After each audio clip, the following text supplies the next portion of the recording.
Good morning to all students. बच्चों, जहाँ से मैंने फिनिश किया था आज मैं वहीं से स्टार्ट कर रही हूँ। तो चलिए स्टार्ट करते हैं। So the king sent his man in search of a happy man and ordered them to bring his shirt. इसलिए राजा ने खुश व्यक्ति की तलाश में अपने सैनिकों को भेज दिया और उन सैनिकों को आदेश दिया कि उसकी शर्ट को लेकर आएं। They went to so many villages and towns. वो सैनिक अनेक गांव और अनेक कस्बों में गए। They met a large number of people. उन्हें अनेक लोग मिले but found nobody who was really happy with his life. बच्चों, मैंने यहाँ पे इसलिए लिख दिया है क्योंकि मुझे पेज को टर्न करना पड़ेगा। लेकिन कोई भी व्यक्ति मुझे ऐसा नहीं मिला जो वास्तव में अपने जीवन में खुश हो।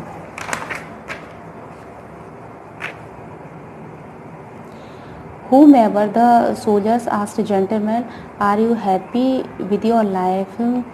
जिससे भी सैनिक पूछते थे कि सज्जन व्यक्ति, क्या आप अपने जीवन में खुश हो? तो everybody counted so many problems. तो हर एक व्यक्ति बहुत सारी परेशानियों को काउंट करवा देता यानी गिनवा देता था। द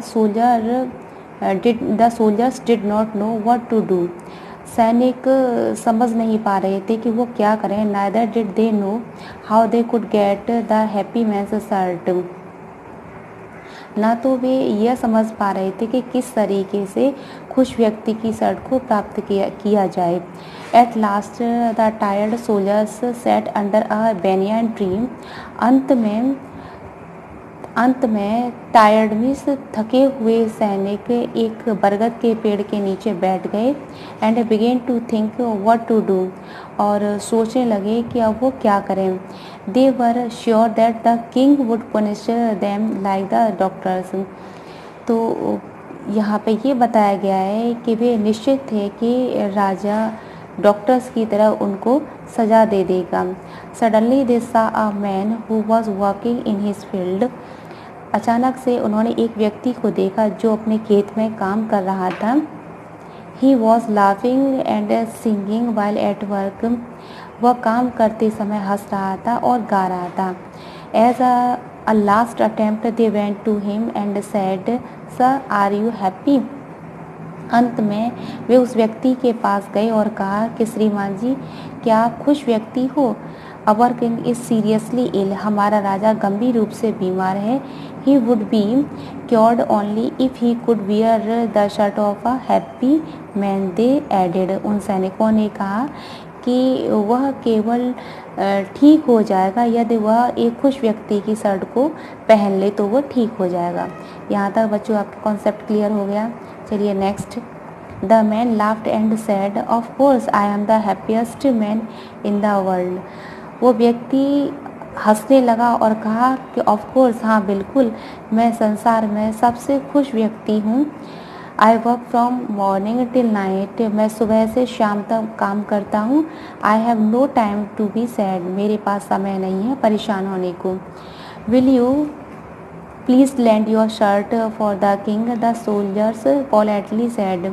उन सैनिकों ने विनम्रता से कहा कि क्या आप राजा के लिए अपनी शर्ट उधार दे दोगे?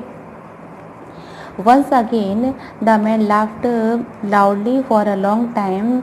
एक बार फिर से पुनः जो व्यक्ति था लंबे समय तक जोर से हंसने लगा। The soldiers were baffled. जो सैनिक थे वो क्या रह गए? बैफल्ड मीन्स होता है बच्चों कंफ्यूज्ड हो गए, भ्रमित हो गए। They could not realise the reason for his laugh. वे नहीं समझ पाए थे कि वो उसकी हंसी का कारण क्या था। He stopped after a long time. वो लंबे समय से हंसने के बाद चुप हो गया। It would have been a great pleasure for me to lend my shirt for the king, the man said. उस व्यक्ति ने कहा कि मेरे लिए यह बहुत ही खुशी की बात होगी कि मैं राजा के लिए अपनी शर्ट उधार दूंगा।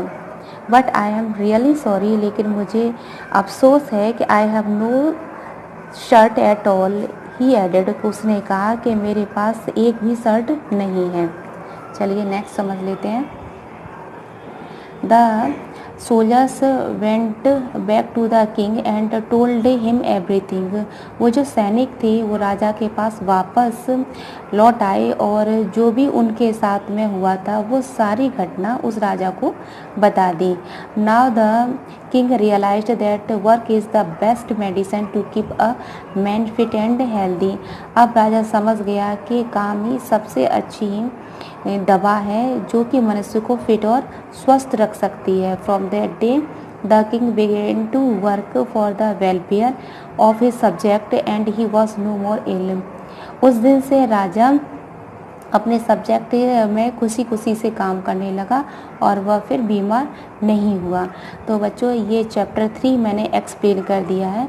आपको बच्चों करना क्या है कि आप इसके जो वर्ड मीनिंग देख पा रहे हो, इन वर्ड्स मीनिंग को क्या करना है, आपको लर्न करना है और साथ ही साथ इसका क्या करना है बच्चों, एक्सप्लेनेशन करना है। नेक्स्ट वीडियो में मैं इसकी एक्सरसाइज आपको सॉल्व करके दे दूँगी। तो ये था बच्चों आज का होमवर्क।